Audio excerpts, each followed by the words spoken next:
family. Amen. Amen. And I was just telling the other day how proud of him I am.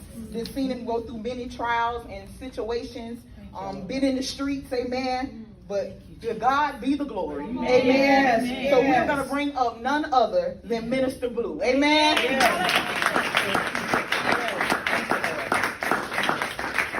had to get my cheat sheet.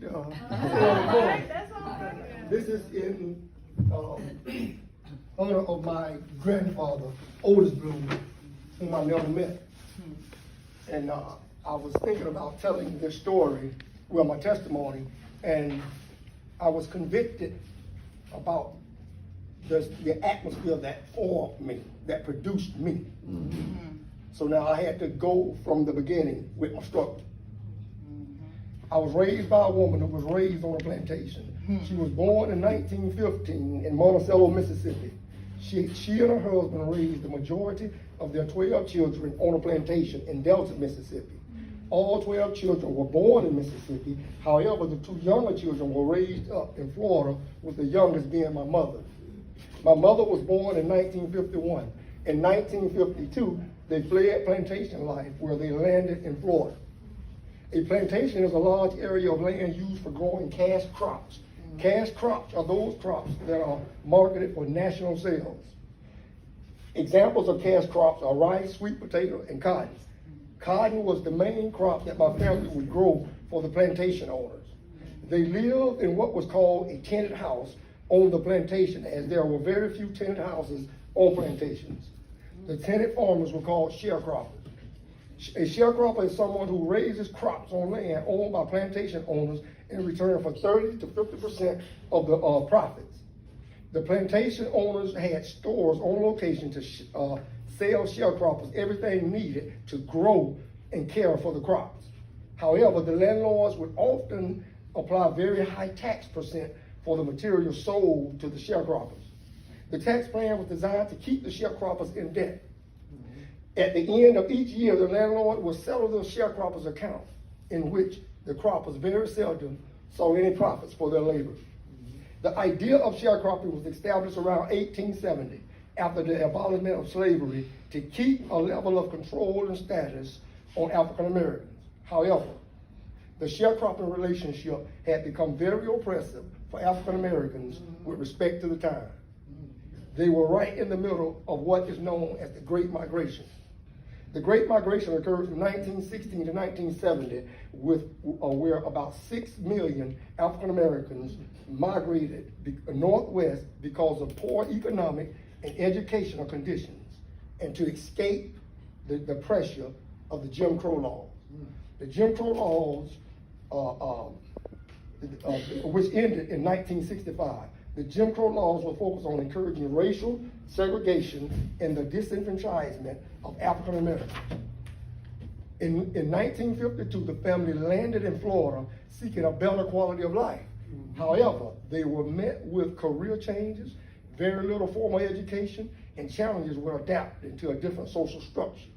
From plantation life, a life with very few families to socialize with, to a project type of a lifestyle, a life with a variety of families to socialize with.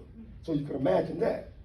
19 years after landing in Florida, my mother gave birth to me in 1971 at Manatee Memorial Hospital. At birth, my name was Horace Watkins Jr., which is my brother's dad's name. My mother was married to him during this time. Fortunately, my mother did not want children. So the woman who raised me is my grandmother, Laura Blue. My grandmother was about 57 years old when she became the guardian of my brother and me. She changed my name to Alphonso Houston Jr. because she knew the truth about my real father. My body had quite of health conflicts, from asthma to bronchitis to rickets disease. Symptoms of rickets disease include immune disorders, cowboy bow legs, and giraffe knock knees. I guess you know, my brother got the cowboy bow legs and I got the giraffe knock knees. and immune disorders. From about 2 to 5 years old, I wore the Forrest Gump, the straight leg stiff braces to straighten my legs out. When I became aware of myself, I was wearing the leg braces. All I remember is pain in my legs and struggling to remain standing on my feet. And now it's time to illuminate me. I was not conditioned to operate economically, educationally, or socially in a sound manner. However, there were a variety of trades within the custom of our family. My grandmother was a good seamstress, upholsterer, and a cook. Two of my uncles were good auto mechanics, and one uncle was good at window tending and carpentry. My dad is a lifelong electrician and possesses good carpentry skills. With that being said, at 16 years old, a sophomore in high school, what do you think I was prepared to do in life? First, I stayed back in the first grade because I really was not too enthused about school. All I wanted was to eat meals and be a social jokester. I was in trouble an average of 2 days per week all the way to the 10th grade, my sophomore year, which was in 1987 when I got kicked out of public school for assaulting another student. Before May 1988, I left home, started selling drugs, bought a car, broke my wrist, went to jail for possession of a controlled substance. From 1988 to 1995, my experience was in and out of prison 3 times. On my first trip to prison, I read the entire Bible for the first time. I was in a one-man cell for a couple of months, and the only thing available for entertainment was the Bible.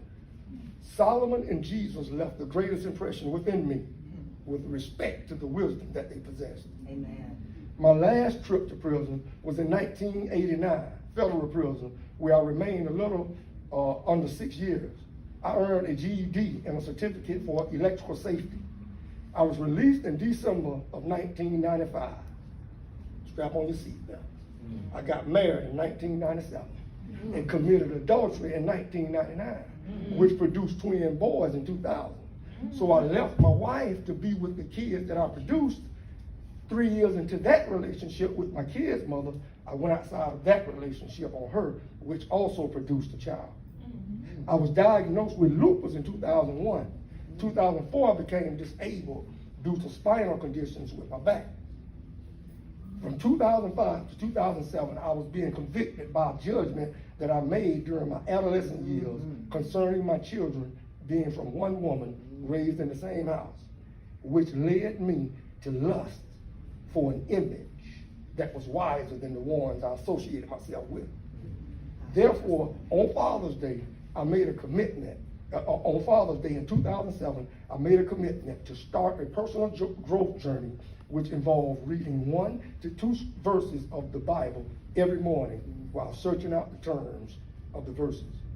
I was not a fan of reading at the time. However, I had prepared myself to improve my listening, reading, writing, and speaking skills, and to learn the parts of linguistics for the sake of correcting the sins I've committed. I wanted to help stabilize the future of my children while increasing the quality of life of the bloodline that produced me. From 2011 to 2020, I had a number of accomplishments that included a certification in electronic technology, college courses in English and humanities at Phoenix University. I was ordained in ministry, became a certified life coach through the John Maxwell team with 2 years of mentorship by John Maxwell and his team. I obtained a certificate in positive psychology, relaxation strategies, health concepts, and Chinese medicine, and I'm currently enrolled in an apothecary course using essential oils. I have volunteer services at nonprofit organizations, with the school system being one of those organizations. My twins are graduating from college this year. One attended Carson Newman University in Tennessee, and the other one attended Stetson University in Florida. I am currently in the process of establishing a personal development agency called Culture Pearls Relations, and I'm doing preliminary research on forming a nonprofit organization called Life in the Flesh for the purpose of teaching co-curriculum initiatives to underprivileged young people who are 21 to 33 years old. Also, be on the lookout for Safe House Resource Centers, a nonprofit organization aimed at teaching co-curriculum initiatives to underprivileged young people who are 18 years old. It is a joint project with Alton Lilly and myself. I'm Ace. I